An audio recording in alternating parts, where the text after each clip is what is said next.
kootada haweenku runtii waxa ugu yaraan boqolkiiba 30 ah anaga waxa aaminsanahay horta in haweenku ay yihiin bulshada barkeed waa xaqiiq la og yahay iyadoo bulshada barkeed ay yihiin horta marka horeba in la yiraahdo boqolkiiba ugu yaraan boqolkiiba 30 taas laftigeeda waxa xaq daro marka waxa aaminsanahay horta marka hore kootada haweenku in ay ka badato boqolkiiba 30 hase ahaatee maadaama hadda lagu heshiiyey ugu yaraan boqolkiiba 30 waa in la xaqiijiyaa sidii lagu heli lahaa marka saamayntu waa dhaqanka oo dhanka siyaasadda loo haysto maaragtay haweenku in aysan siyaasadda iyagu shaqo ku leeyin oo kale iyada oo maxaa la yiraahdaa xagga dhaqaalaha dabcan ay raggu haweenka ka dhaqaale badan yihiin haddii ay xataa dhaqaale wada haystaana laga yaabo in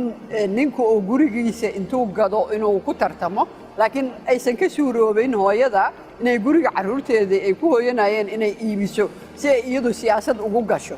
marka runtii dhaqaalahan uu jira isagana iyo dhanka bulshada intaba haweenka runtii horta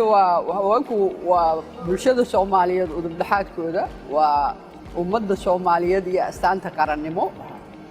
waxaan ognahay haweenku daraasado badan oo la sameeyay in ay ka musuqmaasuq yar yihiin ragga oo iyagu aysan musuqmaasuqin dalkooda in ay u ololeeyaan mar walba not only haweenka kaliya laakiin xitaa dadka ama maaragtay baahida gaarka ah qabo ama dadka laga tiro badan yahay ama dadka la faquuqo in haweenku mar walba sharciyada iyo waxyaabaha ay sameynayaan ay u ololeeyaan waa wax iyaduna maaragtay cad oo la og yahay oo daraasooyin badan laga sameeyay haweenka Soomaaliyeed markuu xadii lahaa in meesha marka ay tagaan ay ka muuqdaan koow oo ay qabtaan shaqo wanaagsan anigu waxa aaminsanahay runtii in haweenku ragga si ka fiican